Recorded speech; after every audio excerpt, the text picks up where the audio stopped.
ഒരു കൈയിലെടുത്തുകൊണ്ടും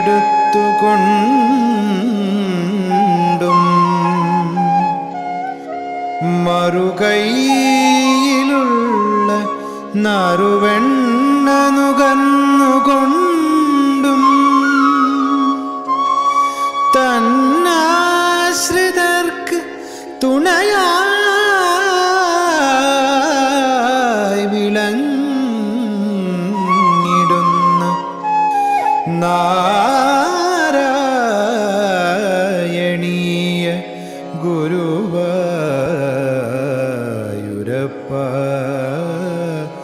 നമോ നമസ്തേ.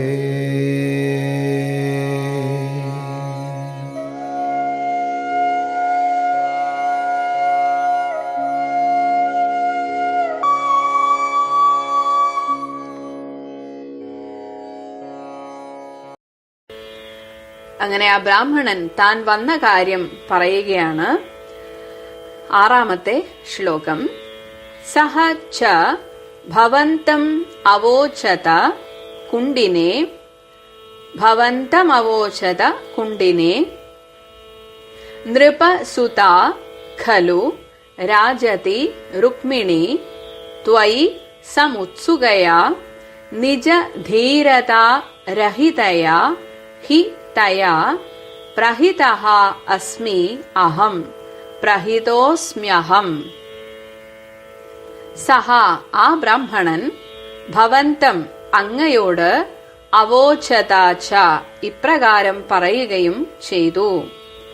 കുണ്ടിനെ കുണ്ടിന രാജധാനിയിൽ, വിദർഭ എന്നത് രാജ്യമാണ്.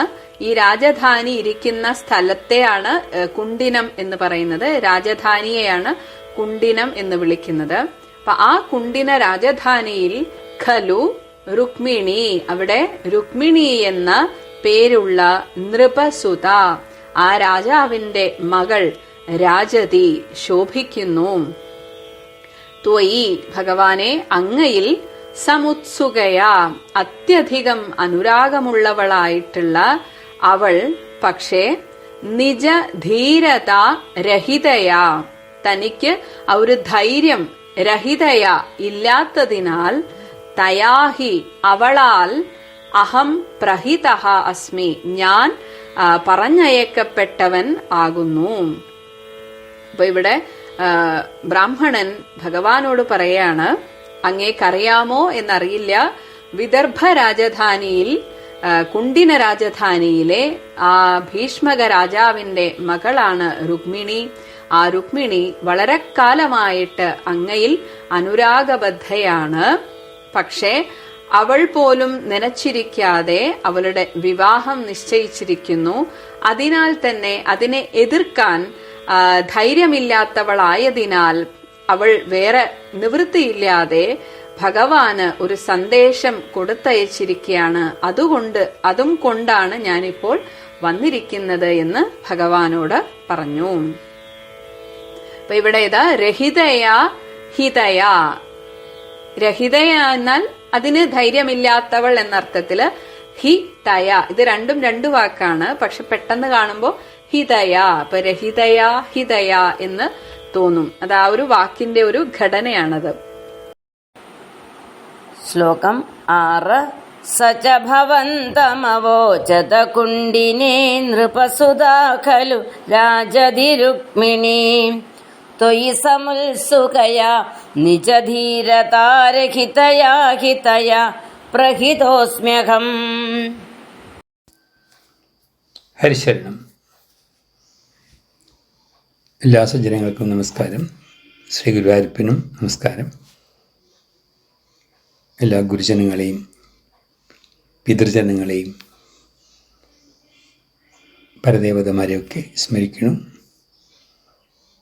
വേദവ്യാസയും അദ്ദേഹത്തിൻ്റെ അവതാരമായിരിക്കുന്ന മൽപ്പത്തൂർ നാരായണ ഭട്ടതിരിപ്പാടിനെയും സ്മരിക്കുന്നു. ശ്രീകൃഷ്ണ ലീലയിലെ ശ്രീകൃഷ്ണാവതാരത്തിലെ സുപ്രധാനമായ ഒന്നാണ് ഭഗവാൻ ഗൃഹസ്ഥാശ്രമത്തിലേക്ക് ആദ്യമായി പ്രവേശിക്കുന്ന കഥ. അത് നാരായണീയത്തിലും 78-ലും 79-ലും ആണത് വർണ്ണിക്കുന്നത്. 78-ാം ദശകത്തിലെ ശ്ലോകം 6. ഇവിടെ ഒരു ബ്രാഹ്മണനെ കൊണ്ടുവരുന്നുണ്ട്, ഒരു യുവ ബ്രാഹ്മണൻ. സാധാരണ പറയും, ദൂത് പറയുന്നതിൽ അല്ലെങ്കിൽ സന്ദേശങ്ങൾ പറഞ്ഞ് ധരിപ്പിക്കുന്നതിൽ മിടുക്കനാണത്ര ഈ ബ്രാഹ്മണൻ. ഏറ്റവും നല്ല ദൂതനായിട്ട് കണക്കാക്കിയിട്ടുള്ളത് രാമായണത്തിലെ ഹനുമാൻ ദേവനെയാണ്. അതുപോലെ തന്നെയാണ് ഇവിടെ ഈ ബ്രാഹ്മണനും. അതായത് രുക്മിണീ ദേവിയുടെ വികാര വിചാരങ്ങളെയും ഉത്കണ്ഠകളെയും മുഴുവൻ ഉൾക്കൊണ്ടുകൊണ്ടാണ് ആ രുക്മിണീ ദേവിയുടെ പ്രേമലേഖനവും കൊണ്ട് ആ ബ്രാഹ്മണൻ ദ്വാരകയിലേക്ക് എത്തുന്നത്. എങ്ങനെ എത്തുന്നു എന്ന് ചോദിക്കേണ്ടെന്ന് ഞാൻ ഇതിനു മുമ്പ് സൂചിപ്പിച്ചു. നല്ല കാര്യങ്ങൾക്ക് പുറപ്പെട്ടാൽ അത് നടത്തിത്തരുന്നതും എത്രയടുത്ത് എത്തിക്കുന്നതും ഗുരുവായൂരപ്പൻ തന്നെയാണ്. അതുമാത്രമല്ല, നമ്മുടെ കാര്യങ്ങൾ മറ്റൊരാളെ ധരിപ്പിക്കാനായിട്ട് ശ്രമിക്കുമ്പോൾ നല്ലോണം ശ്രദ്ധിക്കണം. നമ്മുടെ സന്ദേശം കൊണ്ടുപോകുന്ന ആൾക്ക് നമ്മളോട് ആത്മാർത്ഥമായ ഒരു അടുപ്പുണ്ടാവണം, നമ്മളെ മനസ്സിലാക്കിയ ആളാവണം. അല്ലെങ്കിൽ നമ്മുടെ സന്ദേശം കൊടുക്കുന്നതും തെറ്റായിട്ടായിരിക്കും, അത് ലഭിക്കുന്ന ആളും അത് തെറ്റിദ്ധരിക്കാനും സാധ്യതയുണ്ട്. അത് വലിയൊരു കൺസെപ്റ്റാണ് വാസ്തവത്തിൽ. അതുകൊണ്ടാണ് ആവുന്നത്ര സന്ദേശങ്ങൾ നേരിട്ട് കൈമാറുന്നതാണ് നല്ലത് എന്ന് പറയുന്നത്. ഇവിടെ ഈ ബ്രാഹ്മണൻ്റെ ഏറ്റവും വലിയ ഗുണം രുക്മിണീ ദേവിയുടെ എല്ലാ ആശങ്കകളും ആകുലതകളും മനസ്സിലാക്കിയിട്ടുണ്ട്. അതുകൊണ്ടാണ് ശുഭസ്യ ശീഘ്രം എന്ന തരത്തിൽ പുറപ്പെട്ടതും അതിശീഘ്രമായിട്ട് തന്നെ ദ്വാരകയിലെത്തിയതും അതിസുന്ദരമായിട്ടുള്ളതായ സുന്ദരമായ വിധത്തിൽ അല്ലെങ്കിൽ വളരെ ഭംഗിയായിട്ട് തന്നെ ആ സന്ദേശം കൈമാറുന്ന ഒരു ശ്ലോകമാണ് 6-ാമത്തത്. ഭഗവാൻ ഒന്നും അറിയാത്ത മട്ടിൽ ആട്ടുകട്ടിൽ ആടിക്കൊണ്ടിരിക്കുമ്പോൾ ബ്രാഹ്മണനോട് ചോദിക്കുന്നുണ്ട്, എന്താ വന്നത്, എവിടുന്നാ വന്നത്, എന്തിനാ വന്നത്. അതിന് തക്കതായ മറുപടി കൊടുക്കുന്നുണ്ട്. സച ഭവന്തം അവോചത എന്നാണ് പറഞ്ഞിരിക്കുന്നത്. ഭഗവാനോട് പറഞ്ഞു കൊടുക്കുകയാണ്, ഭാരതത്തിൽ ഒരു രാജ്യമുണ്ട് കുണ്ടിനത്തിൽ അഥവാ വിദർഭയിൽ. അവിടെ നൃപസുത ക്ഷത്രിയ വംശത്തിൽ ജനിച്ച ശ്രേഷ്ഠയായിട്ടുള്ളതായ ഒരു പുത്രി. അപ്പോൾ അവിടെ വംശഗുണം സൂചിപ്പിക്കുന്നു. രാജതി എന്ന് പറയുന്നത് അവിടെ അത് രുക്മിണിയുടെ എല്ലാ ഗുണങ്ങളെയും കാണിക്കുന്നതായൊരു വാക്കാണത്. ശരിക്കും പറഞ്ഞാൽ ശോഭിക്കുന്നു എന്നർത്ഥം. അപ്പോൾ ഓരോ വാക്കിലും വളരെയധികം അർത്ഥങ്ങളെ ഉൾക്കൊള്ളുന്നുണ്ട് അവിടെ. അത് ഭട്ടതിരിപ്പാടിൻ്റെ കവിതാ സാമർഥ്യവും ആവാം, സന്ദർഭോചിതമായ ബ്രാഹ്മണൻ്റെ സംഭാഷണ ചാതുരിയും ആവാം. അങ്ങനെ കുണ്ടിനപുരത്തിൽ രുക്മിണി എന്നു പേരായ ഒരു കന്യകയുണ്ട്. ആ കന്യക അവിടുത്തോട് അതിയായ പ്രേമവും താല്പര്യവും ഉള്ള കുട്ടിയാണിത്.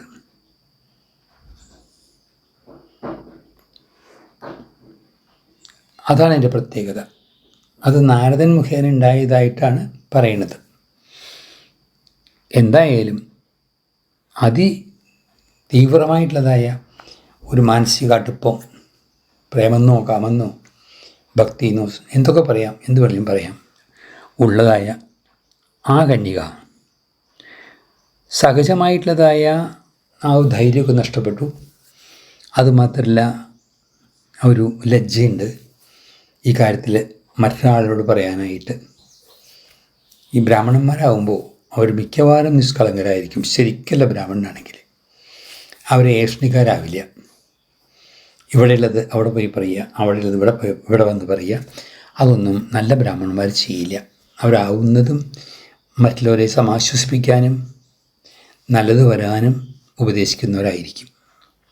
അതുകൊണ്ടാണ് ലജ്ജയില്ലാതെ തന്നെ തൻ്റെ ആ പ്രേമത്തിൻ്റെ അവസ്ഥ ആരോടും പറയാതെ, കാരണം കുണ്ടിലപുരത്തിൽ തന്നെയോട് ചേർന്ന് നിൽക്കാവുന്ന ആരുമില്ല.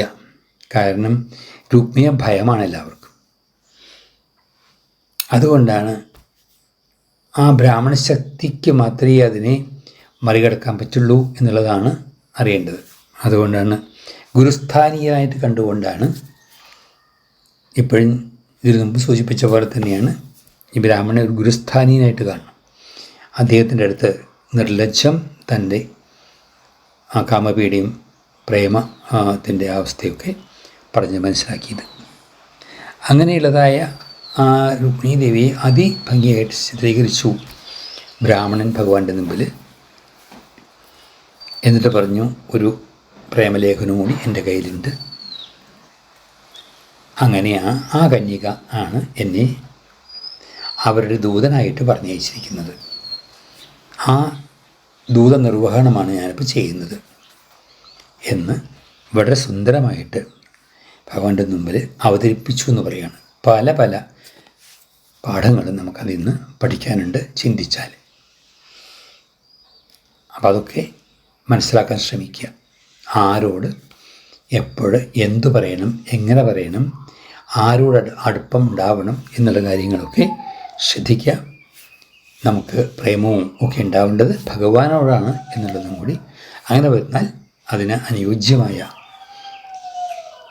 സുഹൃത്തുക്കളും ഒക്കെ നമുക്കുണ്ടാവും. എല്ലാവർക്കും ഗുരുവായൂരപ്പൻ അനുഗ്രഹം ഉണ്ടാവട്ടെ. ഹരിശരണം.